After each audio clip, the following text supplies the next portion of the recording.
Hello friends. आज के lecture में हम लोग देखेंगे हेटेरोसाइक्लिक कंपाउंड्स।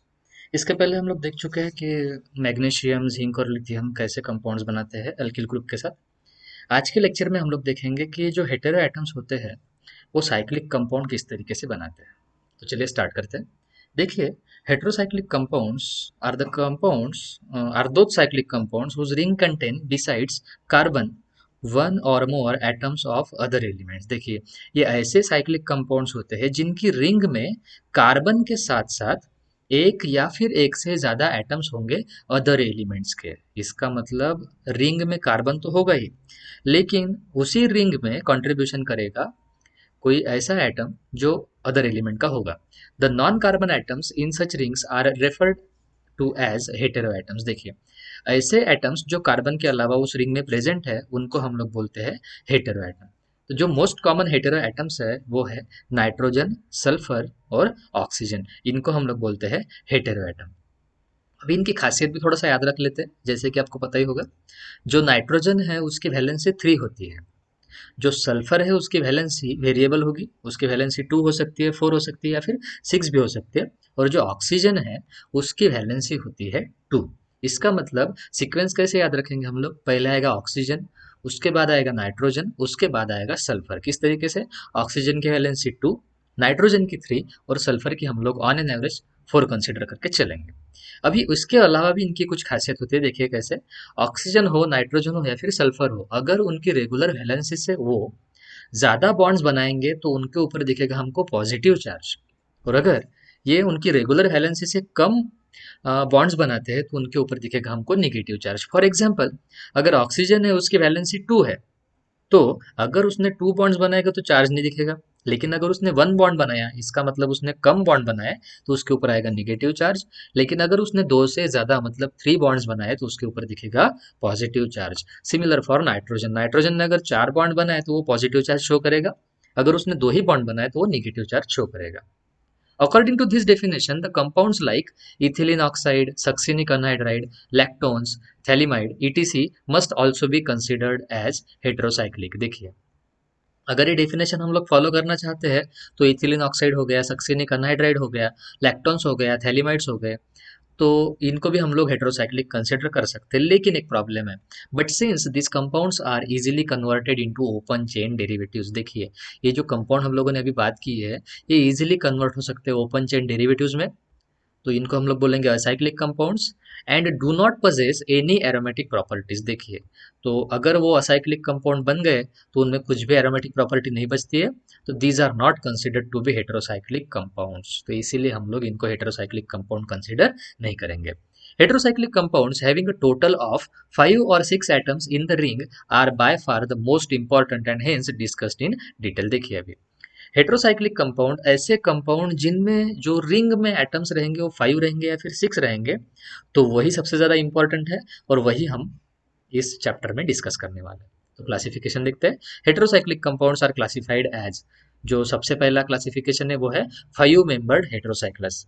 ऐसे हेटेरोसाइक्लिक कंपाउंड्स जिनमें 5 मेंबर रहेंगे रिंग में और उसमें एक या फिर एक से ज्यादा हेटेरो एटम रहेंगे तो उनको हम लोग बोलेंगे 5 मेंबर्ड हेटेरोसाइकिल। एग्जाम्पल देखेंगे। देखिए, हमने पहले ही बताया कि उसमें हेटेरो एटम की जगह पे ऑक्सीजन हो सकता है, सल्फर हो सकता है या फिर नाइट्रोजन। तो 3 ही एग्जाम्पल कंसिडर करके चलेंगे। अगर आपको 5 मेंबर की रिंग दिखती है, डबल बॉन्ड है 2 और ऑक्सीजन सिंगली बॉन्डेड है रिंग में, तो उस कंपाउंड को हम लोग बोलेंगे फ्यूरान।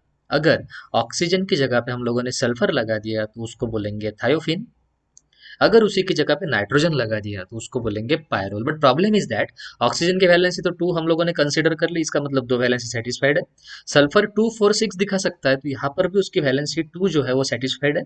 बट नाइट्रोजन के केस में नाइट्रोजन की वैलेंसी 3 होती है, यहाँ पर 2 वैलेंसी उसके सेटिस्फाइड है, तीसरी वैलेंसी सेटिस्फाइड करने के लिए वो हाइड्रोजन खुद के पास रख लेगा, तो उस स्ट्रक्चर को हम लोग बोलेंगे pyrrole.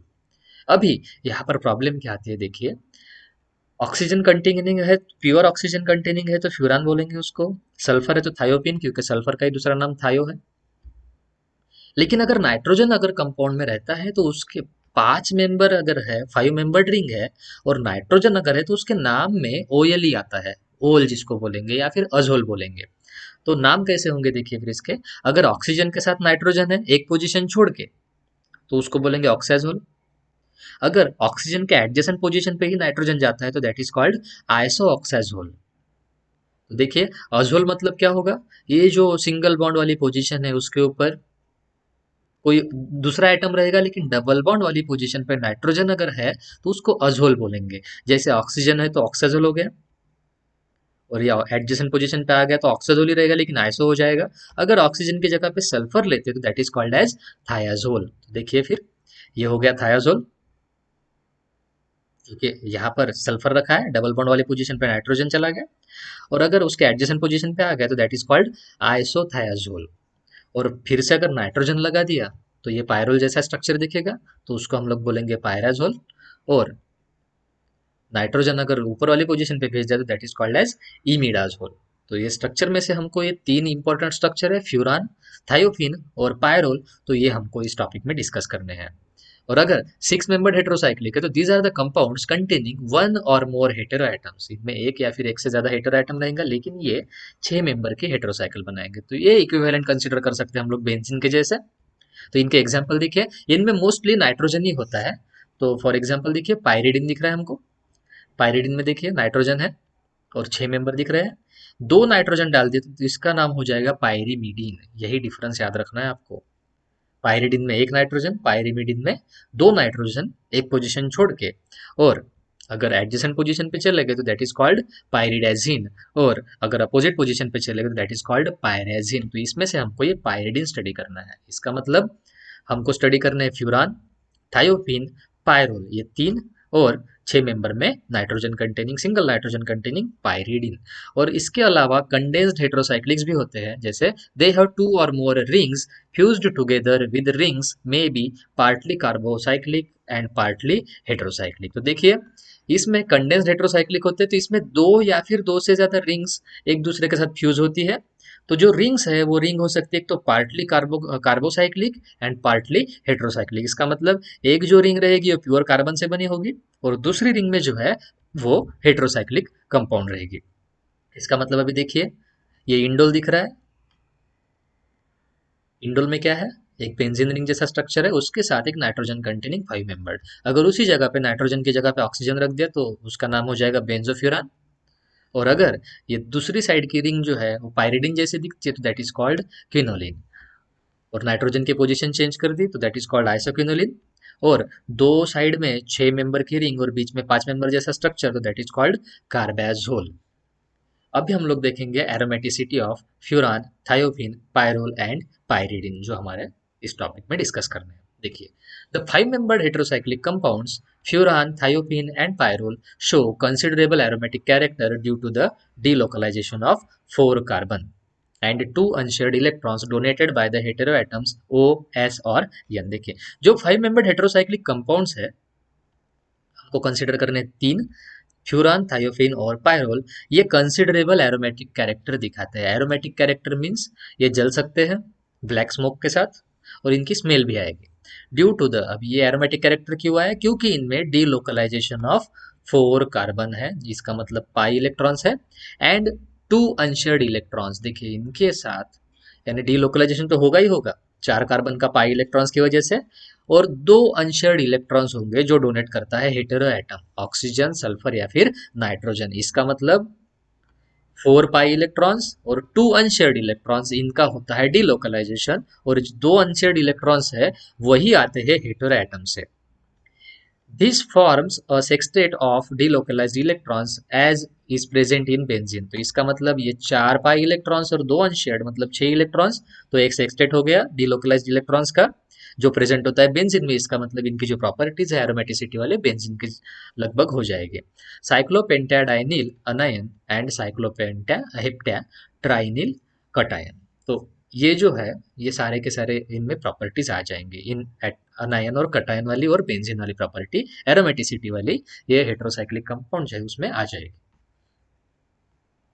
The structure of each heterocyclic compound can be shown as hybrid number of structures. अभी ये स्ट्रक्चर कैसे दिखाएंगे देखिए, जैसे हम लोगों ने एक्स रख दिया, एक्स मतलब हो गया हमारा हेटेरो एटम। यहाँ पर सल्फर हो सकता है, ऑक्सीजन हो सकता है, अगर नाइट्रोजन है तो बाजू में हम लोग हाइड्रोजन दिखा देंगे। तो पहले स्ट्रक्चर में हम लोगों ने इसमें दो बॉन्ड दिखाए हैं। अभी इन दो बॉन्ड्स को क्या करना है, दो बॉन्ड्स की पोजीशन हमको चेंज करना है। तो सबसे पहले ये जो दो इलेक्ट्रॉन्स दिख रहे हैं, ये दो इलेक्ट्रॉन हेटेरो एटम खुद के पास के इस रिंग में डोनेट कर देगा किसी भी पोजीशन पे। जैसे फॉर एग्जांपल इलेक्ट्रॉन निकाल लिए हम लोगों ने, साइड के कार्बन पे भेज दिए, उसको ऑलरेडी उसकी वैलेंसी सेटिस्फाइड थी, तो उसने दो इलेक्ट्रॉन लेने के बाद उसके ऊपर डेवलप कर लिया नेगेटिव चार्ज। नेगेटिव चार्ज जैसे ही डेवलप कर दिया, तो ये जो हमारा एटम था उसके ऊपर हो गया पॉजिटिव चार्ज। पॉजिटिव चार्ज क्यों आया, क्योंकि उसने एक एक्स्ट्रा बॉन्ड बनाया, जैसे कि मैंने पहले ही बता दिया था। हेटेरो एटम खुद की कैपेसिटी से ज्यादा बॉन्ड बनाएगा तो उसके ऊपर डेवलप हो जाएगा पॉजिटिव चार्ज। तो पॉजिटिव चार्ज डेवलप होते बराबर उसने एक डबल बॉन्ड इधर बना लिया, तो ये जो डबल बॉन्ड है उधर शिफ्ट हो जाएगा। तो देखिए एक डबल बॉन्ड इधर, एक डबल बॉन्ड इधर, ये पॉजिटिव ये निगेटिव। अभी पॉजिटिव चार्ज को वहीं पे रखेंगे हम लोग, और जो निगेटिव चार्ज है वो निगेटिव चार्ज एक एक पोजिशन छोड़ के हम लोग शिफ्ट करते चले जाएंगे। तो इसका मतलब है निगेटिव चार्ज हर एक जगह पे घूम के आ जाएगा, और उसी रिस्पेक्टिवली डबल बॉन्ड्स की पोजीशन चेंज होती चले जाएगी। अभी आपको एक बात ध्यान में रखनी है, जहां पर ये निगेटिव चार्ज दिख रहा है, उसी कार्बन को कोई भी एक्स्ट्रा बॉन्ड नहीं दिखाएंगे। इसका मतलब ये देखिए निगेटिव चार्ज इधर शिफ्ट हो गया, डबल बॉन्ड उधर शिफ्ट हो गए, फिर से निगेटिव चार्ज इधर जाने के बाद डबल बॉन्ड उसके अपोजिट साइड में शिफ्ट हो गए। ये निगेटिव चार्ज हर एक पोजीशन घूम के आ गया। इसका मतलब हर एक कार्बन पे अभी हम लोग इक्विवेलेंट पार्शियल निगेटिव चार्ज दिखा सकते हैं, और उतना ही इक्विवेलेंट पॉजिटिव चार्ज मतलब 4 डेल्टा पॉजिटिव चार्ज आपके हेटेरो एटम पे आ जाएगा। अभी जो एक्स रखा है, एक्स की जगह पे आप ऑक्सीजन कंसिडर कर सकते हो, सल्फर कंसिडर कर सकते हो, या फिर एनएच कंसिडर कर सकते हो। The stabilization energies of furan, thiopine and pyrazole are 16, 29 and 21 kilocalories per mole respectively. अभी यहाँ पर ये वैल्यूज हमको याद रखनी पड़ेगी। फ्यूरान के लिए सबसे कम वैल्यू, उससे ज्यादा वैल्यू है पायरोल के लिए, सबसे ज्यादा वैल्यू है थायोफिन के लिए। Which are less than the stabilisation energy of benzene. अभी ये जो इनकी स्टेबिलाईजेशन एनर्जी है बेंजीन से थोड़ी कम होती है। This heterocyclic compounds differ from benzene in that each has only one resonance structure with no change in no charge separation. अभी ये ऐसा क्यों होता है, ये बेंजीन से डिफर इसलिए होते हैं क्योंकि इनमें सिर्फ एक ही रेजोनेंस स्ट्रक्चर पॉसिबल होता है जिसमें चार्ज का सेपरेशन नहीं होता। On the basis of relative electronegativities of sulfur, nitrogen and oxygen, one may well anticipate the structural analogues 1 to 4 should be important in the order। अभी देखिए, अगर हम इलेक्ट्रोनेगेटिविटीज की बात करें तो सल्फर की इलेक्ट्रोनेगेटिविटी सबसे कम दैट इज 2.5 है, नाइट्रोजन की उससे ज़्यादा 3 है, और ऑक्सीजन की 3.5 है। तो हम जो स्ट्रक्चरल एनालॉग्स है तो उनका स्टेबिलिटी ऑर्डर क्या रहेगा, तो देखिए थायोफिन, उससे ज्यादा पायरोल, और उससे ज्यादा फ्यूरॉन रहेगा। Hence furan should be the least aromatic and of the three heterocycles, and actually it is so. ये ऑर्डर के हिसाब से जो फ्यूरान है वह फ्यूरान सबसे कम एरोमेटिक होना चाहिए और थायोपिन सबसे ज्यादा। तो एक्चुअल में भी वैसा ही है, थायोपिन सबसे ज्यादा एरोमेटिक है, उससे थोड़ा कम एरोमेटिक पायरोल है, और सबसे कम एरोमेटिक है फ्यूरान। तो ये ऑर्डर आपको याद रखना पड़ेगा। और ये ऑर्डर कैसे याद रखोगे आप, तो अल्फाबेटिकल ऑर्डर देख लीजिए, वैसा ही है। एबीसीडी के हिसाब से चलते जाओगे तो सबसे पहले आता है एफ, उसके बाद आएगा पी, और उसके बाद आता है टी। तो यही ऑर्डर रिवर्स में आपको लिख देना है। अभी देखते हैं हम लोग थोड़ा सा important topic that is called molecular orbital picture. वो देखते हैं। देखिए, physico chemical methods such as X ray analysis prove that all the 5 membered heterocycles are planar. इसका मतलब जो हम लोगों ने जो एटम लिखा कंसिडर किया, मॉलिक्यूल कंसिडर किया, फ्यूरान हो गया, थायोफिन हो गया, पायरोल हो गया, तो इसमें एक हेटेरो एटम है और साथ में 4 कार्बन एटम्स है। तो ये सारे के सारे प्लेनर है। प्लेनर का मतलब सारे के सारे जो एटम्स है, पांचों एटम्स, वो एक ही प्लेन में प्रेजेंट है। All the carbon, hydrogen and hetero atoms lie in single one plane. इसका मतलब जो सारे के सारे एटम्स है इस मॉलिक्यूल में, जो कार्बन है, हाइड्रोजन है, या फिर हेटेरो एटम है, वो सभी एक प्लेन में रहेंगे। Carbon and hetero atoms are in sp2 state of hybridisation. और प्लेन में आने के लिए एक ही हाइब्रिडाइजेशन पॉसिबल होता है, जिसको हम लोग बोलते हैं sp2 हाइब्रिडाइजेशन। इसका मतलब जो कार्बन प्रेजेंट रहेगा हेटेरोसाइक्लिक कंपाउंड में, और जो हेटेरो एटम प्रेजेंट रहेगा, वो सारे के सारे sp2 हाइब्रिडाइज्ड ही रहेंगे। These produce carbon carbon and carbon hetero atom sigma bonds. अभी इसकी वजह से क्या होता है, sp2 हाइब्रिडाइजेशन होने की वजह से कार्बन टू कार्बन वाला बॉन्ड रहो या फिर कार्बन टू हेटेरो एटम वाला बॉन्ड रहे, ये सारे के सारे बॉन्ड्स जो है वो सिग्मा बॉन्ड रहेंगे। Similarly the sp2 yes overlap form the carbon hydrogen sigma bonds. इसका मतलब अभी ये जो ओवरलैपिंग होती है कार्बन और हाइड्रोजन के बीच में, वो होती है sp2 हाइब्रिडाइजेशन और यस ऑर्बिट के बीच में होता है, तो ये ओवरलैपिंग भी सिग्मा बॉन्ड फॉर्म करता है। In the molecular orbital representation, one electron from each carbon atom and two electron from the heteroatom occupy p orbitals। अभी क्या होता है देखिए, मॉलिकुलर ऑर्बिटल पिक्चर की अगर बात करते हैं तो हर एक कार्बन का एक इलेक्ट्रॉन और दो इलेक्ट्रॉन कंसीडर करेंगे हम लोग हेटेरोएटम के। इसका मतलब टोटल इलेक्ट्रॉन कितने हो गए देखते हैं। एक कार्बन से एक इलेक्ट्रॉन, टोटल चार कार्बन थी, इसका मतलब चार इलेक्ट्रॉन, और दो इलेक्ट्रॉन आएंगे हेटेरो एटम से, मतलब टोटल हो जाएंगे छह इलेक्ट्रॉन्स, और सारे के सारे पी ऑर्बिटल में चले जाएंगे। Overlapping of these orbitals collaterally produces the stabilizing delocalization effect similar to that noted for the aromatic sextet of the electrons of the benzene। अभी इसकी वजह से क्या होता है, ये ऑर्बिटल ओवरलैप हो जाएंगे कोलैटरली, जिसकी वजह से स्टेबिलाईजिंग डिलोकलाइजेशन इफेक्ट प्रोड्यूस होगा, जो हमको मिलता है एरोमेटिक सेक्सटेट के केस में, जो हमको दिखता है बेंजीन रिंग में इलेक्ट्रॉन्स के लिए। वही इफेक्ट यहाँ पर ये छह इलेक्ट्रॉन पी ऑर्बिट में जाने की वजह से प्रोड्यूस होता है। फिर से एक बार रिपीट करेंगे, यहाँ पर क्या कंसीडर करें हम लोग, एक इलेक्ट्रॉन आएगा एक कार्बन से, जिसका मतलब चार इलेक्ट्रॉन आएंगे चार कार्बन से, और दो इलेक्ट्रॉन आएंगे हेटेरो एटम से, टोटल हो जाएंगे छह इलेक्ट्रॉन्स, पी ऑर्बिट में सबको सब चले जाएंगे, इनका ओवरलैपिंग होगा, और ये जो ओवरलैपिंग होता है उस ओवरलैपिंग की वजह से स्टेबिलाईजिंग डिलोकलाइजेशन इफेक्ट प्रोड्यूस होगा, जैसा कि हमको दिखता है aromatic sextet of electron benzene ring में। इसका मतलब ये सिमिलर प्रॉपर्टीज दिखाते हैं, जैसे एरोमेटिसिटी बेंजीन दिखाता है वही एरोमेटिसिटी का टाइप ये दिखाएंगे। Orbital representation for furan, thiophene and pyrrole are given below. अभी यहाँ पर आपको ये डायग्राम ज्यादा हेवीली याद रखने की जरूरत नहीं पड़ेगी। देखिए कैसे सेम स्ट्रक्चर निकालना है। ये कार्बन तो हमेशा कॉमन रहेंगे, ये चार कार्बन देखिए, हर केस में चार कार्बन है, हर चार कार्बन के बाजू में एक एक हाइड्रोजन रखा है। और ऑक्सीजन और सल्फर के केस के लिए देखिए यहाँ पर ऑक्सीजन रखा है, यहाँ पर सल्फर रखा है, और कार्बन के ऊपर देखिए एक एक इलेक्ट्रॉन रख दिया हम लोगों ने, और बाजू में एक एक हाइड्रोजन लगा दिया, एक एक कार्बन इलेक्ट्रॉन और बाजू में हाइड्रोजन। लेकिन जो हेटेरो एटम है उसके ऊपर हमको रखना है दो इलेक्ट्रॉन्स। सल्फर के केस में भी दो इलेक्ट्रॉन्स रखेंगे, लेकिन सल्फर में प्रॉब्लम एक आती है कि उसके पास एक होता है हाइड्रोजन, तो ये सिर्फ एक्स्ट्रा चेंज करना है आपको। बाकी देखिए यहाँ पर जो दो इलेक्ट्रॉन्स है उनको हम लोग बोलते हैं लोन पेयर, और जो ब्लैक ऑर्बिट दिखाई है उसको बोलेंगे हम लोग अनहाइब्रिडाइज्ड पी ऑर्बिटल। तो ये सब बनाएंगे सिग्मा बॉन्ड्स। देखिए ऑक्सीजन है तो उसको हम लोगों ने फ्यूरान बोला, सल्फर है तो उसको थायोफिन बोला, और नाइट्रोजन है तो उसको हम लोगों ने बोला पायरोल। जो एरोमेटिसिटी ऑफ पायरिडिन है वो हम लोग नेक्स्ट लेक्चर में देखेंगे। Thank you.